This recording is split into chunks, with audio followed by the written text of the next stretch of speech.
What's up, Helix users? This is Steve Sterlacci, and today we are going to be looking at my personal survival guide to gigging with your Helix, ways to prepare your Helix for gigging, and basically all things that you need to do after the dialing in of your tone. So I've been gigging and touring with my Helix for the last 4 or 5 years. If you're new to the channel, I've got vlogs, I've got Helix tips, I've got pretty much anything you could think of when it comes to Helix somewhere on the channel. I wanted to share with you some of my tips and tricks that I've had to learn for adjusting my Helix on the fly or getting to a venue and there being a problem. Things like that you can't really plan for. Hopefully with this guide, you'll be able to have a couple of tricks up your sleeve if you run into a situation where you might need one of these. And pretty much all of these are from my personal experience. So you can take it with a grain of salt. If you disagree with something, that's okay. This is just the stuff that worked for me and continues to work with me. And it's basically how I run things with my Helix, how I do things, and things that get me out of binds when I get stuck in trouble. The gift and curse of being on the road so much with this thing is that I've experienced probably every single positive, negative, and in between that you can experience when it comes to gigging. But I've had a lot of different things happen with my Helix, and I want to share those tips with you. So let's get into this list. My first one is gonna be to consolidate your presets as much as you can. I know that with a lot of guys that do cover band stuff, you want to have one preset per song so that it's perfectly dialed in for that song and it's the exact thing you want. I would suggest, as much as you can, consolidate those presets into as few as possible for a gig. And the main reason for that is if you have something on one of these presets that is wrong or something that's too bright, you can't just go through and change every single preset. So there are times where you'll dial in things at home and think that they sound great, and then you get to a gig and you start playing through your presets and you find every single one of my presets has too much low end, or every single one of my presets has too much high end. The more you can consolidate those presets, the less issues you're gonna have making adjustments to them. Obviously, you don't want to be playing a 30-song set and then having to go and make an adjustment in 30 different presets, especially if you have one particular thing overall that maybe you misdialed in when you were doing this at home. While we're on the topic of making adjustments, get used to practicing making adjustments on the fly. Don't do everything in HX Edit. This video is HX Edit free. So we're not going to have HX Edit on stage in most scenarios. Obviously, some guys, if you're a pit musician or you're playing in church or something, maybe you can have your laptop with you. For me, somebody that's, constantly on the road, different cities, different stages, different sound crews all the time, all I have is my hardware unit, and you really have to get the hang of making adjustments on the fly. So I would suggest building presets without HX Edit a lot. Really get used to doing that. Get used to the touch capacitance switches, because a lot of people actually don't use those. And if you don't know what I'm talking about, you can go into your pedal board mode and you can just tap the foot switch and it'll bring up the parameters for the pedal that you're looking for. And if you're someone that just exclusively uses snapshots, a trick that you can have is to just go to this pedal board mode, assign pedals to the blank foot switches that you're not using, so that if you do get into a situation where, and this is kind of where I use it, ways I've gotten into trouble or had to make adjustment from, I'll put, for example, my chorus pedal. Choruses and reverbs, a lot of times the wet mix gets you into trouble. Like it sounds great at home, but then you'll get through a PA and all of a sudden the reverb is explosive or the chorus is just overwhelming your sound. Ways that you could work around that. If you're working in 8 snapshot mode, you just tap the preset stomp button, go into your stomp box mode. Or you can use one of my favorite tools in the Helix, and I've got a separate video on this. I think I have separate videos on almost all of these things if you haven't seen them yet. Get used to using pedal edit mode. Pedal edit mode is your best friend. You could hands-free make an adjustment. So if you're playing and something is wonky, you could just go into your pedal edit mode, make your fine-tuning adjustments, use the expression pedal to make bigger adjustments, and you could just save it right there. And it's the easiest and fastest, most practical way to make adjustments on the fly. And speaking of adjustments, again, let's talk a little bit more about preparing. Dial in dark. Okay, when I say dial in dark, give in to the power of the dark side. I almost always dial in my presets on the darker side. So when I'm home with my headphones on or with my studio monitors, I'll always err on the side of darkness, not where it's muddy, but where if I have a really nice jangly clean or something like that, and I'm like, this sounds perfect here, then I just know in the back of my head that when I get live on stage and it's getting amplified through a PA, that high end might become too much. So I will fiddle with my high cuts. I typically use the high cuts in the cabinet block, and that's where I'll kind of, if you like the way that your high end sounds, right? What I'll do is I'll go to the high cut in the cabinet block and I'll keep rolling it until I really hear a difference. So I'll like my high end, say the high cut starts at 8K on the cab block, and I'll just start dialing it down until I hear it start to cut the high end off of my signal. And then from there, I'll just back up a little bit. So it's kind of like my reference point. I want to keep the high end that I like. So as I'm playing, I'm listening to that high end, and when I dial down the high cut, if it's not doing anything, then it's doing something for later when you get amplified through the PA. And going along with that, I want to talk about dialing in the appropriate volume. This is something that is a debatable subject, certainly. When I talk about dialing in presets, I always tell people, and this is probably the number one issue that people have when they send me presets to, evaluate or go over.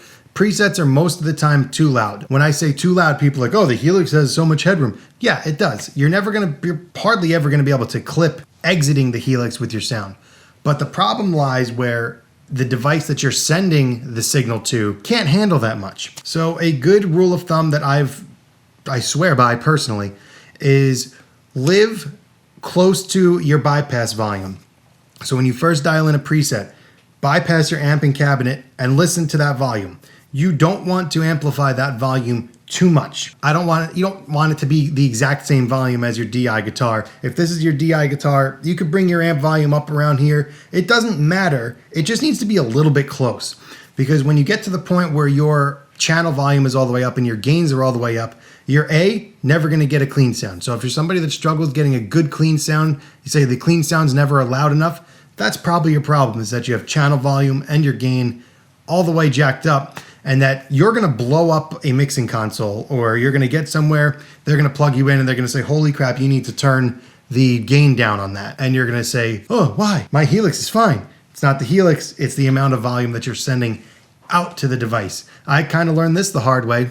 First couple of tours with it, I wasn't paying any attention to that bypass volume. And a couple times I ran into scenarios where they're like, dude, your presets are way too hot. You got to dial back the volume. That's what I've done since then, and I've never had a problem since. If you see my video on gain staging and getting that appropriate, you want to use your channel volume. Channel volume is life. It's the best thing. It's the one that doesn't affect your tone in any way. That is your overall volume within a preset, for those that don't know that. And speaking of outputs, know your outputs and know what you're doing with these, okay?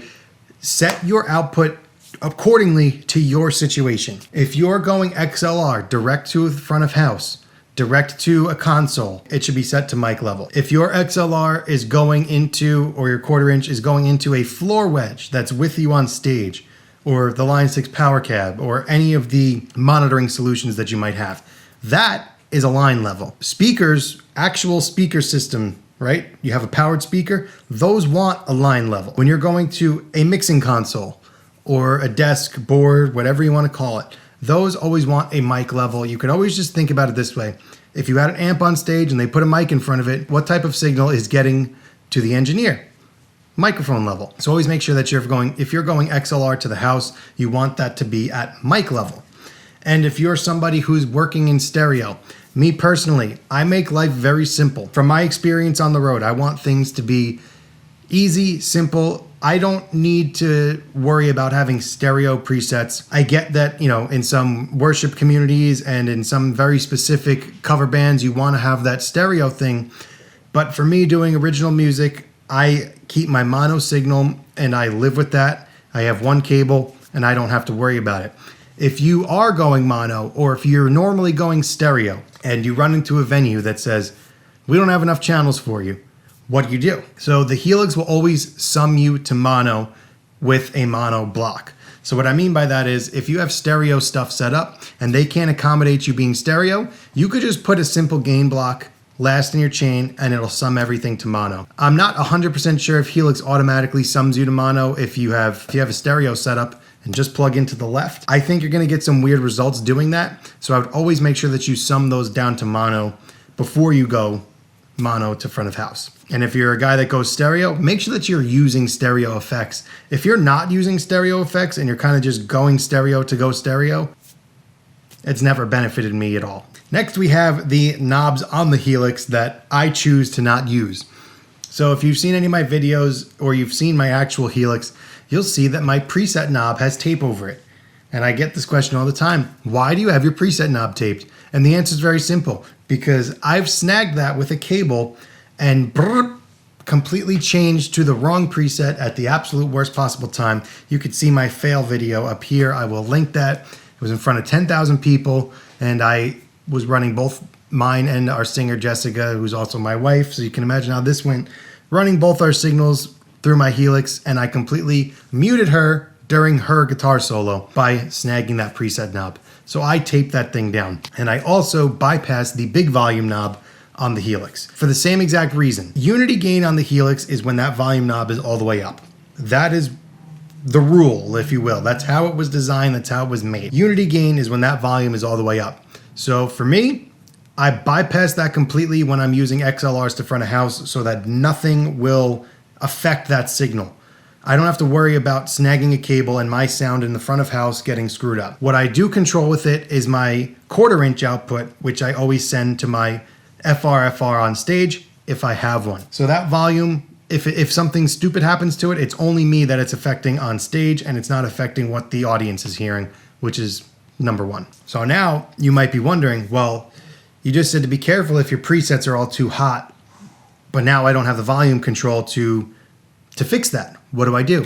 Well, in your global EQ, and this whole little segment's going to be on global EQ, just two things that I use as overall tips. In my global EQ, if you page all the way over to the right, you have a volume.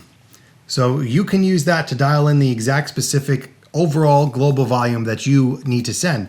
So if you're at a venue and they're saying your signal's way too hot, you could just go to your global settings, dial that back 3 dB at a time. This gives you the ability to do this to all your presets that are hopefully leveled out, and you won't have any problem with all of them having the same adjustment. Also with the global EQ, I'll keep a very soft and loose high cut and low cut. I'll keep them ready at all times.